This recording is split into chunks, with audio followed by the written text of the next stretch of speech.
um conjunto de críticas a esta compreensão do direito constitucional.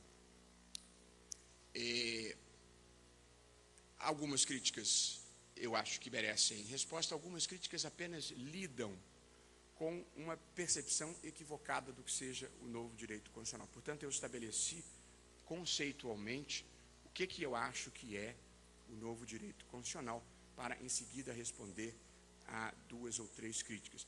Muito importante na vida a gente estabelecer as premissas sobre as quais vai trabalhar, sem pré-compreensões e sem as premissas adequadas, evidentemente não há comunicação possível. Há uma imagem um pouco chula, mas muito emblemática desta ideia de que é preciso estabelecer previamente os conceitos, em que a namorada pergunta para o namorado: você acha que eu tenho pouco peito? E ele diz: não, eu acho que 2 está bom. Esta é tipicamente uma situação em que as pessoas estão falando a mesma língua, mas não têm capacidade de se comunicarem, simplesmente porque o conjunto de ideias subjacentes é completamente diferente. Pois bem, as críticas que se fazem ao neoconstitucionalismo, e eu, no tempo que me falta, talvez consiga comentar 2. A primeira delas, deixa eu localizar aqui, é a de que este modelo que eu acabo de descrever prega, o neoconstitucionalismo é um modelo que prega mais princípios do que regras. Eu não penso assim. Nenhum modelo, nenhum sistema jurídico pode ter mais princípios do que regras. Nem mesmo a Constituição americana, que tem só 7 artigos e 27 emendas, é um modelo em que existam mais princípios do que regras. Portanto, qualquer ordenamento jurídico terá muito mais regras do que princípios. Portanto, dizer que o neoconstitucionalismo prega um modelo de mais princípios do que regras é uma leitura equivocada do que eu imagino seja neoconstitucionalismo. Pode ser que alguém pregue isso, mas certamente eu não sou uma dessas pessoas. A relação entre princípio e regra no novo direito constitucional não é de quantidade, é de qualidade. É o papel que os princípios devem desempenhar dentro de uma ordem jurídica. Os princípios, com a sua plasticidade, permitem a construção de uma ideia de justiça do caso concreto. As regras, com a sua objetividade, asseguram segurança jurídica. Justiça e segurança jurídica são os 2 grandes valores de qualquer ordenamento jurídico. E, portanto, qualquer ordenamento jurídico tem que ter um equilíbrio adequado entre princípios e regras, para que tenha um equilíbrio entre justiça e segurança jurídica. O que o neoconstitucionalismo prega, no entanto, é a leitura das regras à luz dos princípios constitucionais. E, portanto, toda norma infraconstitucional tem que ser lida à luz dos princípios constitucionais. Por exemplo, caso concreto no Supremo Tribunal Federal, interrupção de gestação de fetos anencefálicos. Qual é o pedido?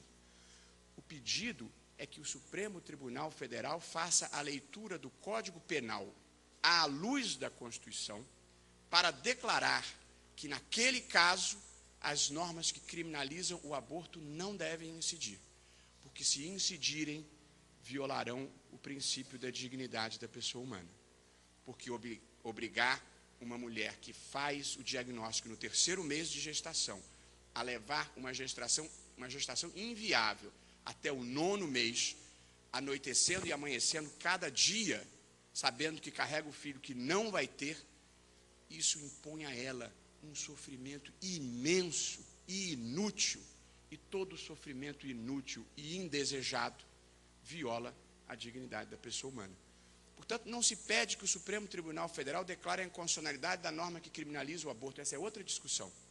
O que se pede é que o Supremo declare que ela não incide neste caso. porque se incidir, viola o princípio da dignidade da pessoa humana.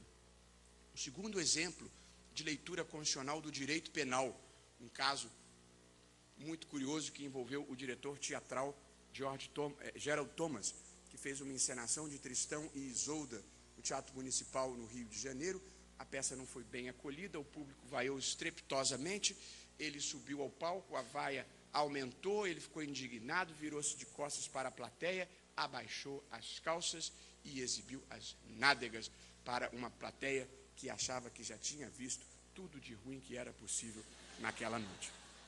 Foi denunciado por ato obsceno, foi recebida a denúncia, houve recurso, o tribunal manteve o recebimento da denúncia, chegou-se ao STJ a manter a denúncia, e neste incrível sistema processual brasileiro, a matéria chegou ao Supremo Tribunal Federal.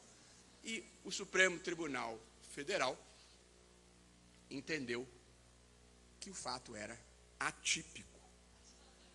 Devo dizer que, para o meu gosto, até bem atípico. Mas a tese que o Supremo Tribunal Federal sustentou, que foi uma tese engenhosa, foi a de que, e concedeu a ordem, para aquele público maduro, àquela hora da noite, que tinha ido assistir uma peça igualmente madura, a manifestação dele não devia ser vista como um ato obsceno, mas como um exercício de liberdade de expressão. De mau gosto, se quiserem, mas um exercício de liberdade de expressão. Eu me lembro que um candidato a um concurso público na USP citou esse exemplo e defendeu o exemplo perante uma banca de 5 professores, um deles era eu, e eu disse, olha, eu até gosto da tese, mas se a moda pega pode ser um problema. Imagina se a banca não tivesse gostado do seu trabalho. Portanto, e este é um bom exemplo de como as inovações precisam ser utilizadas com temperamento, com moderação. Houve uma euforia principialística no Brasil, uma carnavalização dos princípios e, como disse, o ordenamento jurídico é um equilíbrio entre princípios e regras. E onde haja regra expressa, a regra deve ser interpretada como princípio. Mas há hipóteses em que a regra é uma exceção ao princípio. E, nesse caso, ela deverá prevalecer, porque aí foi uma decisão política manifestada ou pelo constituinte ou pelo legislador. E também portanto, as regras infraconstitucionais devem ser lidas à luz dos princípios constitucionais. Mas também as regras constitucionais devem ser lidas à luz dos princípios. Eu, portanto, estou tentando demonstrar a tese de que todo o ordenamento jurídico deve ser lido à luz dos princípios constitucionais. Ler uma regra à luz de um princípio não significa desprestigiar a regra, significa potencializar a regra, de modo a que ela realize da melhor forma possível o seu papel dentro do sistema. Pois há um dispositivo na Constituição, portanto uma regra constitucional, parágrafo 3º do artigo 226, que diz o seguinte: é reconhecida a união entre o homem e a mulher como entidade familiar. A leitura literal desta regra é reconhecida a união entre o homem e a mulher como entidade familiar. Poderia dar a impressão de que a Constituição de 1988 não aceita a união homoafetiva, a união estável homoafetiva, porque ela só fala em união estável entre homem e mulher. E, portanto, uma leitura não principiológica desta norma permitiria dizer o direito brasileiro não admite a união homoafetiva. Mas essa é uma leitura equivocada desta regra.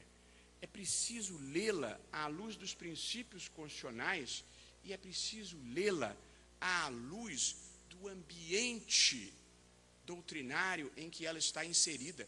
Esta norma foi inserida na Constituição, não foi para discriminar homossexuais, foi para acabar com a discriminação contra as mulheres, porque vigorava no sistema brasileiro até 1988 um modelo em que a mulher não casada era tratada como menos do que a mulher casada, mesmo que ela vivesse uma relação estável com um homem. E, portanto, a Constituição veio para dizer: você não pode discriminar pelo fato de não ser casada. A união estável entre o homem e a mulher deve ser tratada como uma entidade familiar. esta foi uma norma inclusiva e que não deve ser interpretada como uma norma excludente. Ela deve ser interpretada à luz do princípio da igualdade, que está no artigo 3º, inciso 4º, e que está no caput do artigo 5º, que diz que o Brasil tem por objetivo construir uma sociedade que não seja fundada no preconceito, que não seja fundada na discriminação e que não seja fundada na desequiparação irrazoável entre as pessoas. E duas pessoas, pode ser um homem e uma mulher, pode ser o amor de um homem por uma mulher, pode ser o amor de uma mulher por um homem. O que vale na vida é o amor entre duas pessoas, e esse é um projeto afetivo, não importa o que cada um queira para si, porque não é obrigatório, mas o que se exige é o respeito ao que é diferente.